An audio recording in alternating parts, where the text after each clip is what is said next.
So, lifestyle and limiting beliefs is the part one and part two of today. So, we'll go ahead and start with lifestyle. I'm going to start with a short story. 7+ years ago, my wife and I decided to abandon ship. We were in the US, we were very unfulfilled, we were struggling with our passions, desiring something more for our lives. So, we decided to abandoned ship. What was this? We sold everything, the cars, the clothes, the possessions, and we decided to just receive a little bit of funds and go on a world journey, backpacking. Little by little, we went exploring and we learned a lot from people, cultures, languages. We went to 20 plus countries, and little by little, the funds started to come down. Now, naturally, we've always been people who like to challenge or receive different dimensions to life. And this is the beauty of traveling. And so, as the funds kept going down and down, we needed to come up with a plan. And so, one day, in desolation and sadness and anxiety, my wife mentioned, "Hey, what do you think about the stock market?" Right? And so I opened up that process. I went to investopedia.com, stockcharts.com, Yahoo Finance, and I started to get really hungry and really curious for the markets. And obviously, fast forward now, 7+ years later, still involved, teaching, trading, doing mentorship with students. It's such a great, great honor. So, the reason why I tell you that story is because sometimes we have a particular lifestyle that is blocking us from reaching max potential. Now, I assume all of you are trying to do some sort of trading here. Maybe some of you are current, maybe some of you are new, maybe some of you are even on the verge of wanting to give up. I often tell my students, I've wanted to give up thousands of times in my mind and in my heart. So if you feel that way or have ever felt that way, I understand. So, friends, lifestyle equals trading psychology. This is a big focus that I like to put when it comes to engaging with my students and teaching. Your lifestyle equals your trading psychology. And what does that mean? That basically means that your actions, your beliefs, your thoughts create your psychology. And you don't come to the trading screen as a robot, you come to the trading screen as a human being. And it's very important to process that because those thoughts, those feelings, those beliefs, those actions in the lifestyle are very much cultivating the current journey of your trading results, your trading strengths, your trading weaknesses. So, really sit with that and think about that for a moment. Now, there's one major thing among many other concepts that I want to talk about, and this will be the primary focus for the rest of this wonderful conversation with all of you. And that is limiting beliefs. Limiting beliefs. So I'm going to go ahead and start out by asking everybody here, what comes first? Action, beliefs, thoughts, or feelings? What comes first? Once again, action, beliefs, thoughts, feelings. So just think about that just for a moment. So if you thought through this process or this question correctly, you probably didn't feel the answer, or you didn't believe the answer, or you didn't act out the answer. You thought about the answer. So I'm going to argue that thoughts come first. Thoughts affect feelings. Feelings create, thoughts and feelings create beliefs. and then those beliefs create action. So, what does all of this have to do with limiting beliefs? Well, what's interesting, friends, is that our thoughts and our feelings go unchallenged. So remember, lifestyle equals trading psychology. So if our thoughts and our feelings go unchallenged in our lifestyle, in our relationships, our habits, so on and so forth, then what's going on with those same thoughts and feelings in the trading? Because remember, thoughts one, two, feelings. Then that leads to those beliefs, and then we have the action. So it's very important to go into this process to challenge a limiting belief. Because in order to challenge a limiting belief, we have to challenge the thoughts and the feelings, because that's one and that's two. By the time we get to the action, it's as if those thoughts and those feelings and those limiting beliefs have already created an action. And therefore, we already have a result, right? Because results come from what we do. So think about that for a moment and perhaps write down or ponder, what are some limiting beliefs that I have? What are some limiting beliefs that go unchallenged? What are some limiting beliefs that you'd like to replace or change? Think about that. And as you're thinking about that, right? Think about that. Go back and take just a step further and start to think about what you're thinking about, right? So it's one thing to think, but it's another thing to think about what you're thinking about. And from there, we can then start to feel or think about our feelings. Maybe you want to feel those feelings. Maybe you want to think about those feelings. That would be stage two. And then stage three, you might come to those beliefs that came from the thoughts, that came from the feelings, and thinking about those there. And you might start to see things a little bit more different. And this is absolutely the process that we like to dive into. Now, if we do this only while we're trying to trade, then unfortunately, I hate to say it, it's not going to create the positive trading psychology results that you like. So, this practice, friends, going back to what I said a few minutes before, lifestyle equals trading psychology. So, if we want to gain control over that reality and gain control over those limiting beliefs, then what we need to do is we need to start thinking about what we're thinking about. We need to start thinking about what we're feeling. And by the time we do that, you will start to challenge and redefine and reshape some of those beliefs because naturally it follows one, two, three. Okay.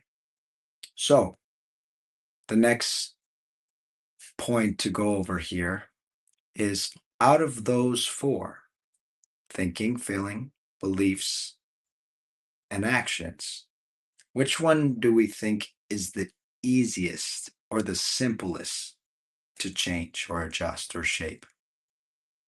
So just process that for just a moment. Is it easier to change your thoughts? Is it easier to change your feelings? Is it easier to change those beliefs and those limiting beliefs? Or is it easier to change the action? So I'm going to argue that the absolute easiest battles in life and in trading are physical battles. So I'm going to argue that it is action that is the easiest to change, right? I can go like this, or I can look this way or that way, in spite of how I feel or how I think.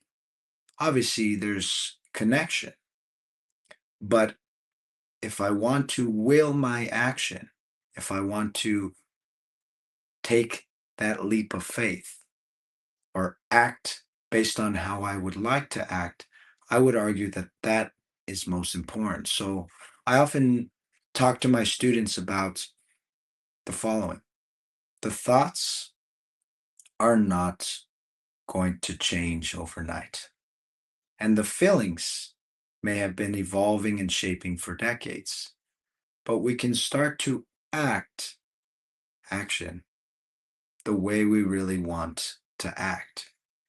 And this is kind of where I would imagine, well, what if I don't feel like it? Or what if my thoughts don't align with that? And that's the first premise that we need to understand, is that that's the point. Your feelings and your thoughts are only going to keep you safe, keep you secure, keep you comfortable. But if we want the results, not only for the lifestyle, but for the trading, if we want the results, then we need to push in small ways. Think of the book Atomic Habits, the new action. And so this is another sentence that I want for everybody to remember and to keep in their heart. And that is: act based on the results that you want to have. You may not feel it and you may not think it to be true, right? Limiting beliefs. But I want you to just start to act as you should, not as you feel or as you think.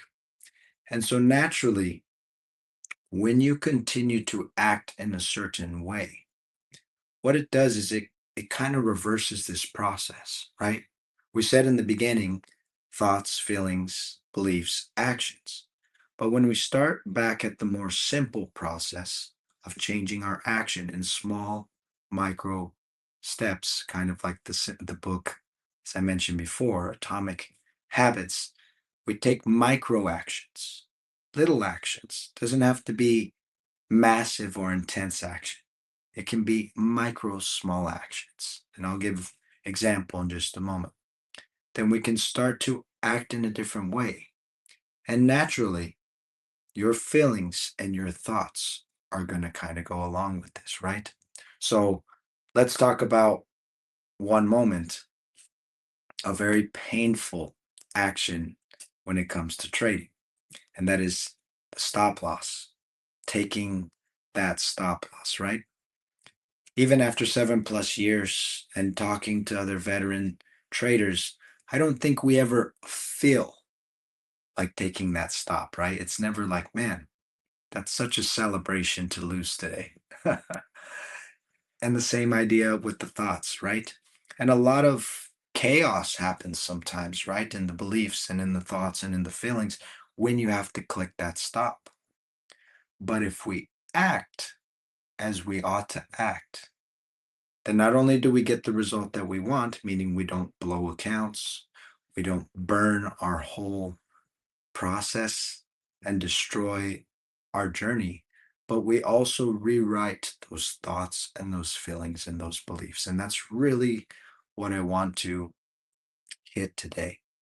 Okay. So, once again, thoughts come first, feelings come second, beliefs come third, and all of that creates the momentum for action. To reverse the process, we're taking micro, small action. Even if we don't believe it, even if we don't feel it, even if we don't think positivity about it, but we're kind of just pushing ourselves gently to act as we ought. So, this process, I'm going to give a very simple example with trading.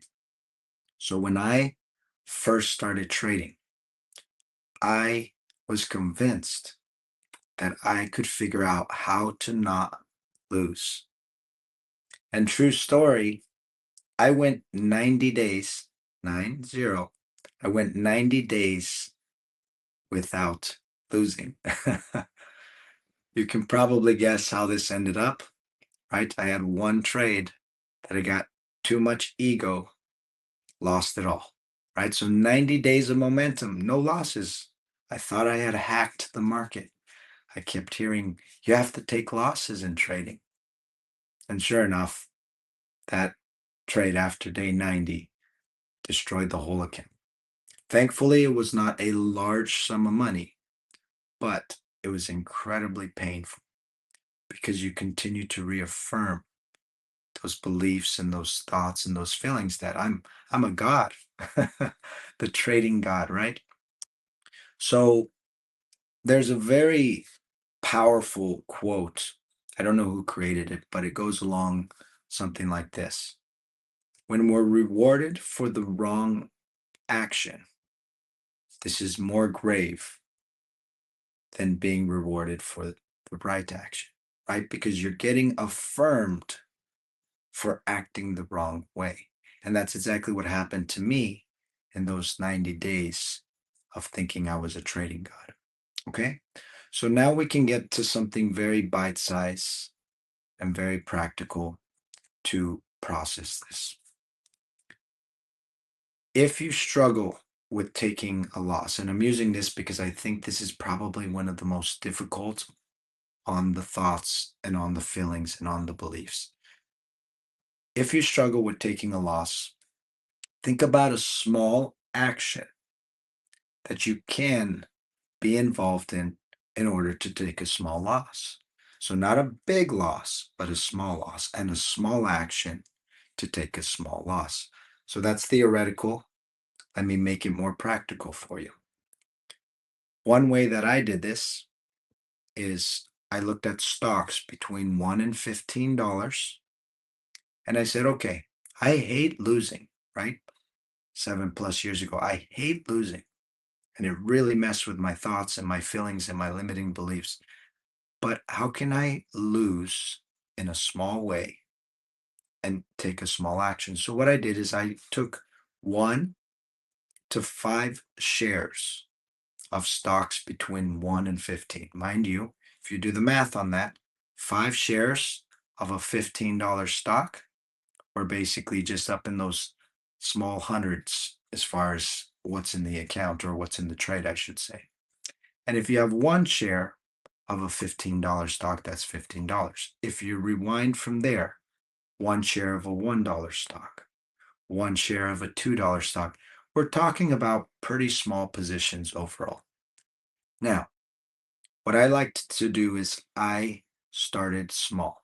So I said, I'm going to take 1 share of a $1 stock, right? So if I don't have any stop loss on that and that thing goes to zero, I lose $1 plus fees, commissions, so on and so forth, right? But it's a very small risk.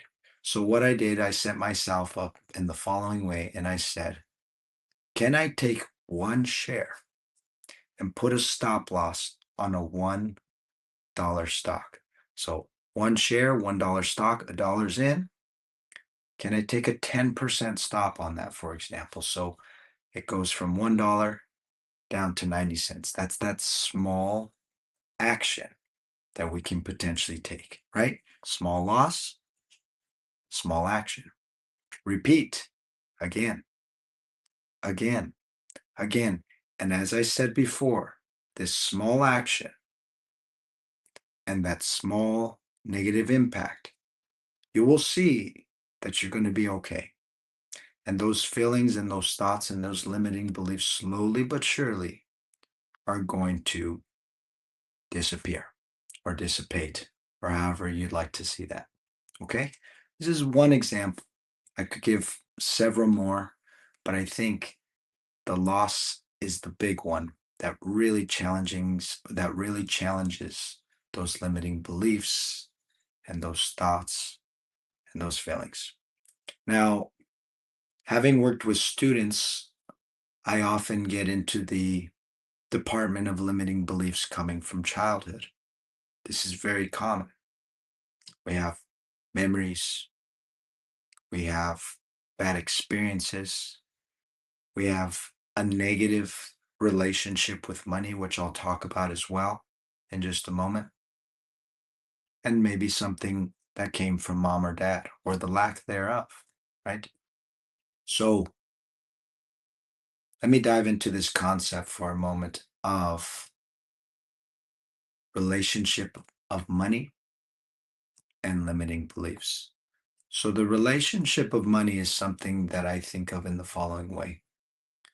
What was my relationship with money growing up?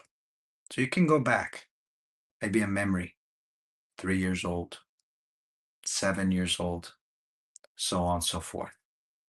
And what was the relationship of money that was either given to you, or it was the focus, or it was pushed or pulled from you through some sort of external force, whether it be school, mom, dad, grandma, grandpa, so on and so forth? What was that relationship? Was it positive? Was it negative? Was it neutral? What was that relationship? Because I find often when working with students that that relationship with money deeply impacts those limiting beliefs and those thoughts and those feelings that we start to cultivate. And so when we fast forward just for a moment and we start clicking the buy and the sell button, we're just in a state of impulsivity from that story, from that relationship with money, from those limiting beliefs. So it's really important to be mindful of that and not just to go to the end and say, I suck, or I blew my account, I'm done, I can't do this. See, that's already after we go to the very end of the result. But we need to rewind, like I said, and we need to go back to the mindfulness of where this all happened. Okay. So, some key things here. Those thoughts and those feelings that are linked with those limiting beliefs and that relationship with money, that's going to take some time to heal. And so, what's interesting is when I'm acting as I should, as I gave the example previously, when I'm acting as I should as a trader, when I'm acting as I should as a human being, I need to have patience with this. This is not going to just disappear overnight, friends. So please, if you will, for just a moment, separate and put beliefs, feelings, and thoughts over here and action over here. These feelings and thoughts do not equal that action. What do I mean? A feeling does not equal an action. A thought does not equal an action. And a limiting belief or a belief does not equal an action. They're separate. An action is an action. A feeling is a feeling. A thought is a thought. A belief is a belief. They're not equal to one another. And this process of making that small separation can give you a little bit of breathing room to tell you and to inspire you that we can act as we ought to act in spite of all of this. So, friends, I wanted to make sure that I bring maximum value here today. I hope that I planted some sort of curiosity, some reflection, some mindfulness. And so let's go back to think about what you're thinking about, think about what you're feeling, challenge those beliefs and rethink those beliefs. And last but not least, remember that you can control your action, whether it's in a small or massive way.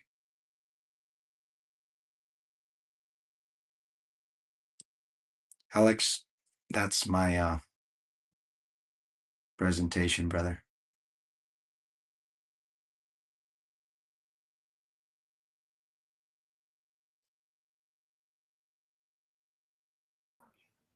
Yeah, thank you, Edo. Thank you so much. Let let's see what questions we have. Actually, Sure. a lot of thanks to you, and yeah, God bless you all for this. So people saying so. could we get to some exact recommendation on how to manage the behavior of traders? So some points, some exact points you could recommend, something to start with and to finish with. Yeah, absolutely. Thank you for the great question, Alex. And thank you for your questions as well, friends. So, um, I'm going to take it back to the lifestyle just for a moment, and then we'll talk about the trading. So, if there's feelings, thoughts, beliefs, or actions, right? We talked about that, that we can slowly shift, change, or adjust in the lifestyle. I would invite somebody to start there. So, as mentioned before, a little micro action is the easiest thing to change, right? So, rather than clicking the alarm to sleep more, maybe let's just say, I'm going to start one day with getting up on time, right? And then you complete that task. And then you say, can I do it 2 days? Great. You do it 2 days. Can I do it 3 days? So on and so forth, right? So you take something small in the lifestyle that you'd like to work on, that you can create a small, micro, actionable step upon, and you can work on that. Now, for those who want the bigger challenge of breaking through the mind, breaking through the feelings, breaking through the beliefs, this is where I think deep journaling, Mhm. accountability through mentorship or even maybe therapy for some people that might be incredibly helpful, and also some form of prayer, meditation, contemplation, or reflection. Um, just for a moment, friends, let's separate those words and what they could mean to different people. Like for me, reflection, prayer, contemplation, we're doing the same process there. It's the same process. And that process is introspection, input, output, mindfulness. That's all it is. That's what contemplation, prayer, journaling, reflection is designed to do. So, if we want to work directly with mind, feelings, and limiting beliefs, then we can go there. If we want to start with the micro actions, we can start with the micro actions. That's within the lifestyle. Alex, how are we doing on time, by the way, brother? Okay. Sure. Okay. Now, in trading, I gave an example. I hated taking a loss. I hated it. And it still doesn't feel good even now. As everyone. So, this. So, set up a scenario once again where you can learn to take small, healthy, safe losses.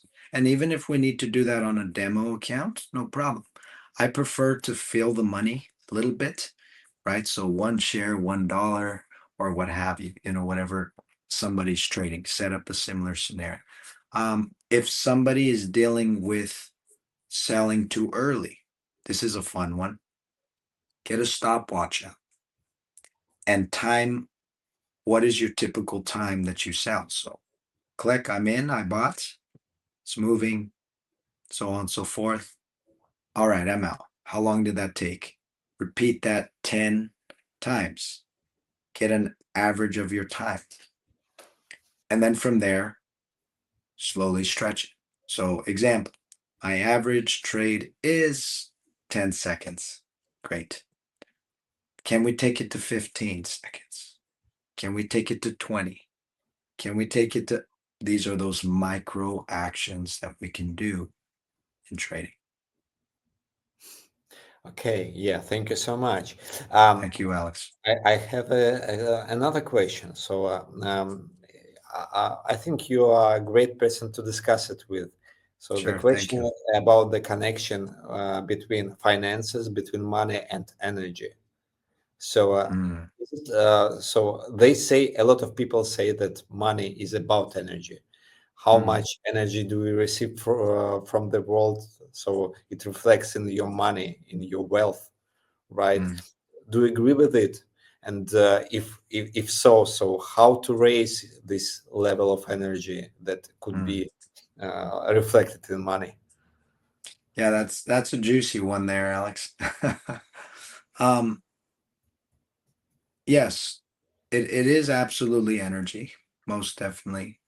And concepts such as prayer, manifestation, um, a lot of other psychological concepts of framing, deframing, pre-framing, like all of this stuff's incredibly real.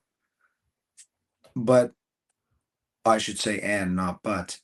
And it's important to understand that like we might raise those energy levels or change the way we manifest or so on and so forth or think about something. But I think it's important that once again that the feelings and the beliefs may not shift quickly, right? So if we say, okay, let's focus on the action of changing this energy, right? So every morning I wake up and I say, I'm grateful that I have money in my account and I have abundance of wealth for food and simple pleasures, right? So that's a small affirmation that I made up on the spot. Okay. Now, that micro action, slowly but surely, will change the thoughts, the feelings, the beliefs around the way you perceive things. And I think that that will indeed increase the energy. Um, I do find, though, that sometimes certain beliefs and feelings just don't go away, and that has actually been my case where certain things that I've concluded about money from childhood, like they still linger, they still push me a little bit. But because I built the willpower to act as I ought, I think that's the key thing. So, what energy do we want to have? How can we create micro and macro actions around raising that energy and then give the feelings and the thoughts and the beliefs time to change? Mhm. Okay. Yeah, and another question is about spirituality. So Mm, you mentioned that it's important for traders to raise in this part of like personality, right? To raise himself in this part of personality. But is it possible to become a successful trading without raising his spirituality? sure. So, I think to be human is to be spiritual, right? So, if somebody wants to call that consciousness, or introspective or whatever the words we like. I think to be human is to have the desire to be involved in spiritual matters, right? Who am I? Where am I from? Where am I going? Right? All these philosophical questions. So I think that introspection is key. And if somebody, let's say there's an atheist in the crowd, I know I was one over 20 years ago, right? So if there's an atheist in the crowd or an agnostic in the crowd, um, I would say introspection is key and reflection is key. And if we're not comfortable with calling it spirit, no problem. I think I'll call it spirit. You'll call it spirit. But if somebody doesn't want to call it like that, I think it's more about creating and challenging those introspections, those thoughts, those feelings, meditation, contemplation, so on and so forth. Mhm. Okay, let me share my experience because I Mm, was a Christian Orthodox and I I was dispirited and I understand that it's not my religion. It was like 15 years ago, and after that I I felt uh, some problems with spirituality, so some lack of spirituality. And 2 months, maybe 3 months ago, I got back to meditation again. So it was like the sixth attempt or something. And this time, so I feel that I'm uh, that the thing I need. So now I'm meditation. I'm doing meditations every morning and every evening, and it brings me a lot of energy, a lot of spiritual energy that I can bring to my business, for example, to this conference and to my trading as well. That's how it happens with me. But Mm, when you are speaking about the humans who are spiritual, I understand that it's also possible to live without spirituality, with this hole in a soul. So it's also possible to live and to act and to trade even. absolutely. Yeah, absolutely. And I think mindfulness is the key project here, you know. So whether somebody wants to label it once again spirit, contemplation, reflection, journaling, I think it's just all about cultivating mindfulness. And that's what I found to be key because for me, the opposite of mindfulness is impulsivity. Mhm. And when I get impulsive, things aren't very good. Mhm.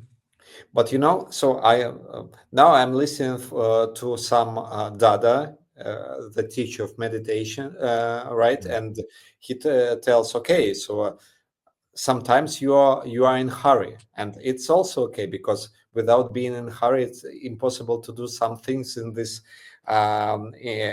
world. But you need to have time to like to become calm and to make some introspection, as you said. So both things are okay, so be in hurry and to be calm, because it's life. yeah. Yeah, it's a dance. It's a balance. Absolutely, yeah. Mm, Thank you for this idea. Okay, we have a question from Max Smith. Do you have any advice on holding for bigger targets when swinging trading? Anything in your life that could practice that may transfer over to trading? mm. Good question. So on the charts, some people need less screen time. I find that to be very common that oftentimes less screen time and more autopilot, meaning you know your system, you trust your stops, you have your limiting targets, right? Limit sales. Some people need that. Um, if a person needs more screen time, then I think that that stopwatch activity of like, what does a typical hold look like, right? Seconds, minutes, days, weeks. Let's let's intensify it a little bit, right? So if we're day trading, maybe we go from 5 hours to 5 hours and 10 minutes. If we're swing trading 2 days, maybe we do 2 days and 2 hours, so on and so forth. So that's like the trading reflection that I have.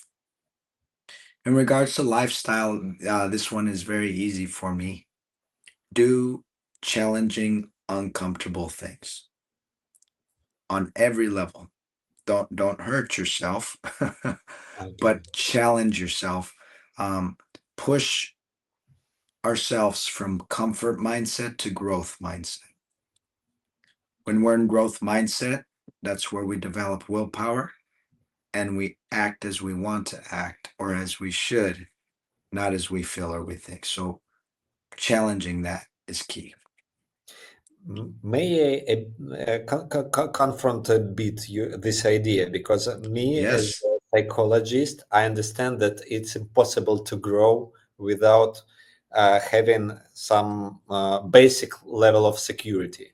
So Mm, it's not possible to like challenge yourself if you are living in some in some poor quarter, without money, without anything. So and it's impossible to take your time and to put resources in making your life comfortable enough. And after that, it's possible to grow and to challenge yourself and so on. yeah, no, absolutely. So I think it's a dance, right? So um a dear friend of mine was in a refugee camp for many years, 3 years in Africa. And so he has a particular block against being uncomfortable because of that. He has Mm, so much trauma and he has so much tension from that experience, any tiny little bit of discomfort, right? From like, it's getting too hot, I need the AC on. These are real stories. Or I can't walk anymore and it's only been 5 minutes. Like this individual, I think, needs a little bit more finer dance with comfort, or at least being cautious around how we challenge, right? So I can agree with you there. And so I think it's about finding that balance of like, if I'm not progressing, if I'm not growing, if I'm not where I want to be, maybe I'm dancing on one side or the other too much. Because there are extremes. And I've gone to both ends of the extreme. Yeah, absolutely. And one of the sides of this extreme, so a lot of people think that it's important to have a lifetime learning, right? So, and they spend all their time to learn something without acting. But speaking about life and speaking about trading, especially, so it's very important to start acting, to Mm. start doing something, to start progressing in trading and so on. What do you think? Yeah, I agree. I agree. When you were saying that, I had the quote by Tony Robbins pop up: if you stay in your head, you're dead, right? Mentally, spiritually, maybe even physically. So I think, yeah, absolutely. Action needs to be sought after.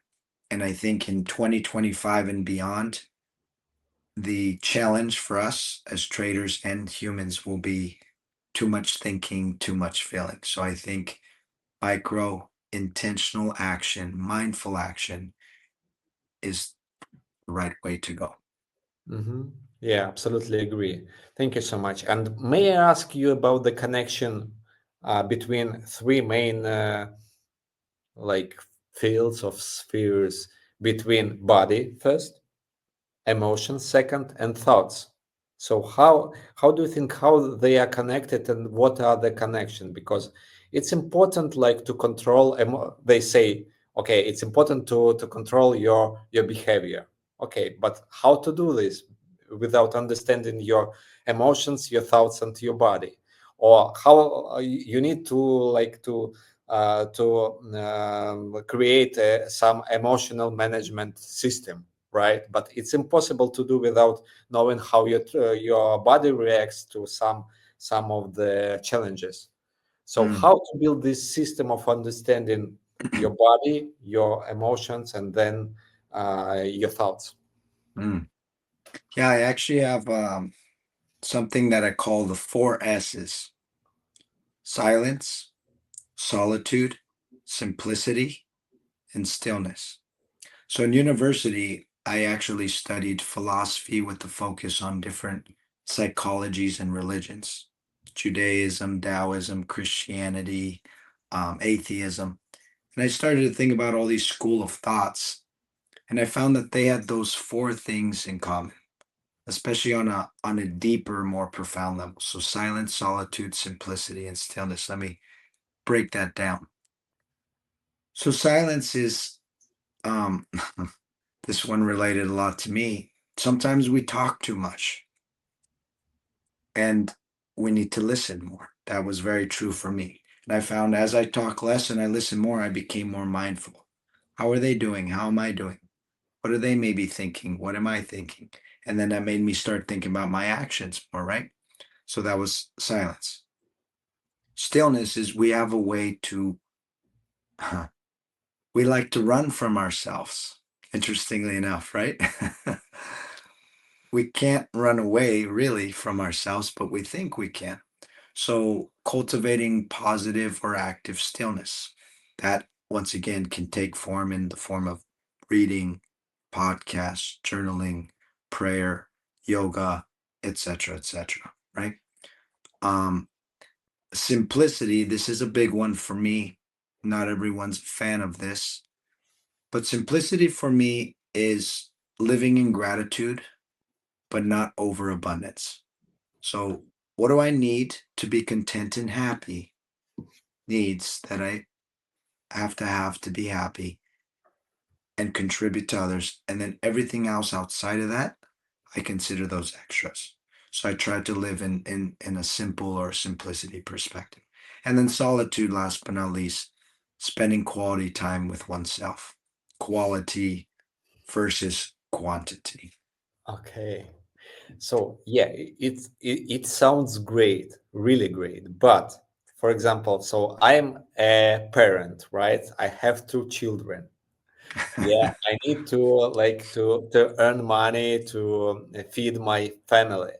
How can I follow these four principles when it's so, for example, my examples, I have two children, 10 and 13 years. It's much easier now. So they are big enough, they can spend their time with themselves and so on. But when they were younger, so it was impossible to take, for example, time for the solitude because they are always they do always need my attention.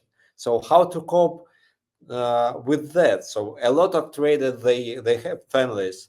They are trading because they need money to feed their families. So how to follow those rules for them? Sure. Yeah, no, absolutely. We want great mothers and great fathers, 100%. Um, so quality over quantity. Do what you can with that same process of micro action, right? So if it's 3 minutes for somebody who has 6 children, it's 3 minutes. If it's 1 hour with somebody who's had their first child and the child's maybe two, so on and so forth. So I would just cultivate a sense of quality because at the end of the day, at least for me, I found anytime I over quantify things, it actually creates a negative result in my life. So I prefer quality, and then any extra quantification to that quality good. But if it becomes like now I have to do 10 hours so that I can create a monk mindset, I think there's the extremes there. Mm. Yeah, true. Because so I'm running. So I continue to repeat that I'm running. So no matter, but I'm running. Yeah, and I prefer to spend a quality to put quality in my training process, not quantity. So it's better to make the training I deserve, I need to make than to run every day for 2 hours without any plan. So it's better to bring really impactful things for like smaller efforts than Mhm. bring a lot of efforts for nothing. Absolutely agree. Absolutely. Yeah, absolutely. Yeah, the power is in the quality, 100%. I mean, everything from art to a fine wine to a great vacation, it always comes down to a qualitative experience for sure.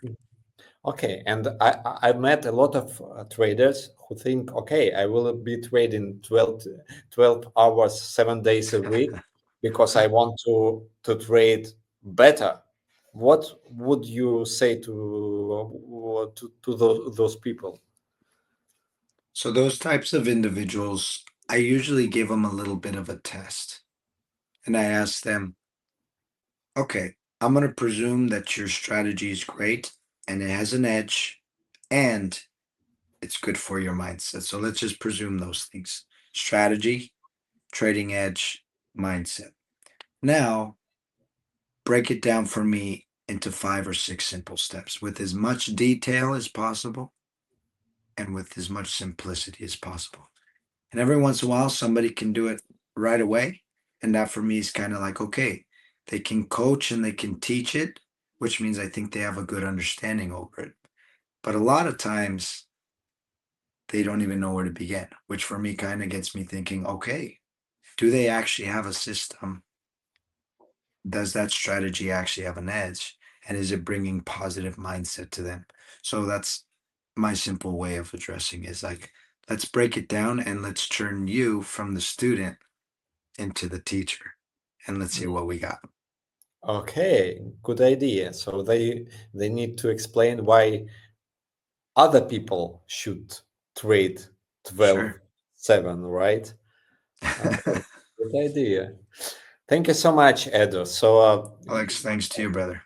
thank you for your insights and a lot of, so when I speaking to you, so I feel a lot of spirituality in you are Mm, sharing. So thank you so thank you much too. for this. And you always comment each post blessings. So blessings Mm. to you. Thank Yeah, you yeah, for joining blessings. Yeah. us and for your support. Thank you so Thank you, much. Alex. Thanks for your hard work, brother. You take care. To be continued, and it's a great pleasure for everybody here.